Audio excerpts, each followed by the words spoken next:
Okay, let's now go to sample problem number 5. Okay, so because you might encounter this. So, an A36W12 by 22 member is supposed to carry a working dead load of 165 kilonewton and a live load of 250 kilonewton in tension. Okay, verify the member's strength if 24 mm diameter bolts are placed 50 mm from each other. Sorry, I'm kinda sleepy. Oh, so, uh, ito yung figure. So, space doon niya from each other is 50 mm. So, the total length of the connection is 150, tama? Kasi 50 plus 50 plus 50, that's 150. Tama? So, that's the total length of the connection. Then, given ang AG, D is given, BF is given, TF is given. Yung TW naman is not uh, crucial kasi hindi mo siya kailangan. So, X bar wala. Okay? So, given is, ayan, given naman siya. Kasi sinabi ko na. Etong ano na to, wala yan Mali yan. Nasulat lang yan. So, wala yan. Disregard nyo yan. X bar, mamaya natin siya kukumputin. Okay? Papaliwarin natin kung saan galing yan mamaya. So, ball diameter is 24. So, in order to have the effective, you have to add 5. Tama? So, OC is 50. Required is check the decacy. Kakayanin ba niya? Okay? For the ASD, dead load plus live load lang siya. So, 165 plus 250. Then you'll have 415. For the LRFD, we have 1.2 dead load plus 1.6 live load. Then, that is 598. So, dyan tayo mag-check. Yan yung demand niya. Okay? Again, that's the demand. You have to solve for the capacity, yung strength niya, and yung allowable niya in order for us to check if it is adequate or not. Okay? So, determine the cross-section yielding. For the cross-section yielding, you just have to multiply Fy to Ag, wherein Ag is given na already. So, Fy is 836 yan. So, we have 248 times Ag. Then, that's 4,181. Then, that would give you a 1,036.89 kilonewton. Again, post it. Then, you type it into your calculator. It's better if you retype it into your calculator. So, para pag hindi yung pag-exam na or board exam, nagtataranta kayo mag-type sa calculator. Okay? It's better to use your calculator as early as possible. Okay? So, PN natin, multiply lang natin yan sa VEPN. 0.9. So, you'll have 933.20 kilonewton. That is the capacity. Where yung demand mo is 589 lang, di ba? For LRFT. Therefore, it is safe. Okay?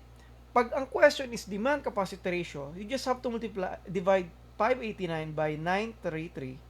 Then, kung ano yung ratio niyan, yun yung makukuha nyo dapat na sagot for the demand capacity ratio. Okay? So, there na demand capacity ratio. So, it is less than 1. Pag less than 1, it is safe. Okay? For ASD, so the capacity is 415. What is, the demand is 415. What is the capacity? So, PN over the safety factor, which is 1.67. So, therefore, it would be 620.89 kilonewton. That is the capacity, wherein the demand is just 414. Therefore, it is safe. Okay? So, it is safe on cross-section yielding. So, let's now check on the net section fracture. Kasi sometimes it is safe on cross-section yielding but not safe on the net section fracture. So, you have to check that. So, for net section fracture, kunin natin sa net section, you have the gross area. Minus natin yung 4. Sir, bakit 4? Ito 4 yan Hindi ito yung cross-section lang. So, we have 4 times 24 plus 5.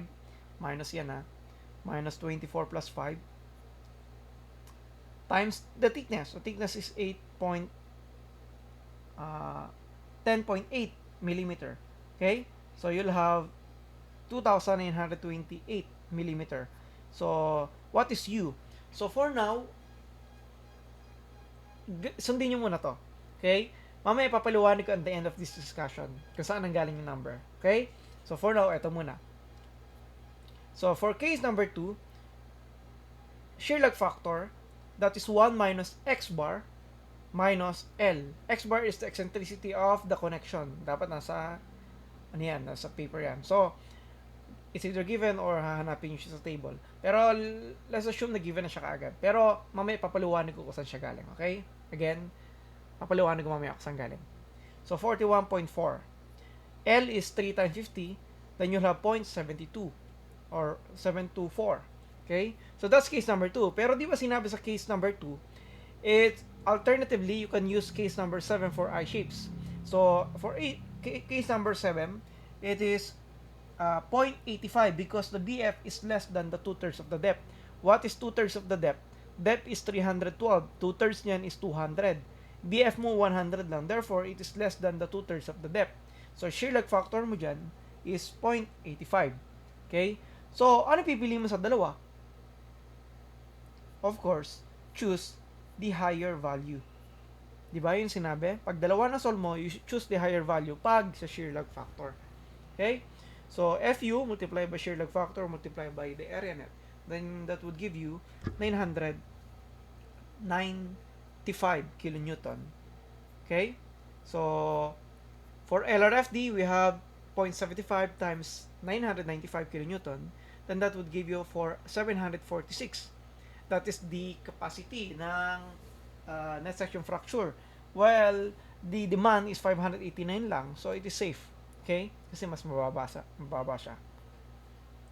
Again, if it's kind of fast, you pause the video, then think. Okay? Because I can't pause for a while or ano, kasi wala mo nang kausap. Okay?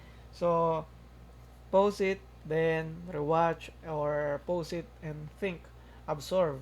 Okay? For ASD, that's Pn over phi, wherein alpha pala, wherein alpha is just 2. So, divide mo lang yan. That is, sorry, this is 2 Typo lang yan. This is 2. So, divide mo lang yun sa 2, that's 415. 497. Okay? That's the capacity. The demand is just 415. Yan yung galing sa load. So, that is safe. Okay? Therefore, the section is adequate for the applied tension loads. Okay? So, yun lang. Pag ginawa natin demand capacity ratio, that is just 746 divided by 589 pala divided by 746. So, that would give you around less than ano yan, di ba? Check nyo nga, 0.8 ba yan? 0.7? Alin sa dalawa, check nyo. Okay? So, again, inano ko lang siya sa utak ko. Kayo bahala magbigay ng ratio niya. Okay? So, let's go with this one. Saan ang galing yung X bar na yan? Okay? I-shape yan. Diba? Since this is I-shape, since the section is W12 by 22, with cover plates, kasi nasa taas yan eh. Di ba pag with cover plates, pinakita ko sa inyo, eccentricity niya, pababa. Diba? So, the cover plates on the upper and lower flanges X bar, based on the figure on the left, will be the vertical distance of the connection between the flange and the cover plates from the centroid of WT6 by 11. Saan ang galing yun? Di ba yung W12 by 22? Pag hinati natin yan, makakakuha tayo ng WT. Bakit natin kailangan ng WT? Kasi dun sa WT na yun, makakakuha tayo ng X bar which correspond to the Y bar ng T6 by 11. Bakit? Kasi ang kailangan natin yung T-shape eh. Kasi di ba yung I natin, ito X bar natin, no? Ito yung X bar natin. Connection, eccentricity of the connection. So makakabuo ka dyan para siyang T, pwede mo siyang hatiin sa T. Di ba? Okay? So T-shape siya. Yung X bar ng T-shape, that is the Y bar on the table. Ngayon, paano natin nakuha itong WT6 by 11? Kasi itong W12 by 22, pag hinati natin yan, di ba 12 depth yun? So, isabihin, yung T natin, 6 inches na lang yung depth niya. Ngayon, same lang naman yung thickness nila eh. Hinati natin. Siyempre, kung hinati natin sa gitna yan, yung pounds per foot niya, mahahati rin. So, W12 by 22, kunin natin yung T-shape kasi para ka nakabuo ng T-shape dyan, di ba? Ba't natin kailangan makunin yung T-shape? Kasi from there, dyan tayo kukuha. Yung W6 by 11, makukuha natin dito. Yan o. Yan yung Y bar niya. Di ba? Okay? So, that Y bar, itong Y bar natin na yan yung gagamitin natin na X bar. That's eccentricity of the connection. Okay? So, that's the same with, kung may trusses ka, ang ginabi niya T section, WT section, you can use the Y bar as X bar. Okay? Kasi vertical yung distance na connection ng eccentricity natin. Okay? So, yun. That's the reason. So, go back from our first discussion para may picture ako ng pinakita nito kung nasan yung mga uh,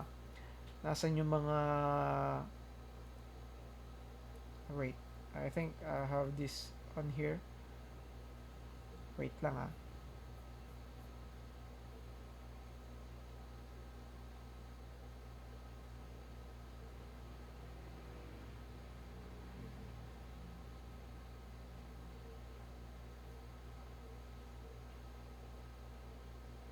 Ayan o. Eto. You check this. Okay? So, tingnan nyo, pag nandito, pag ganyan, pahiga siya. Pag nasa taas yung connection mo, tayo naman.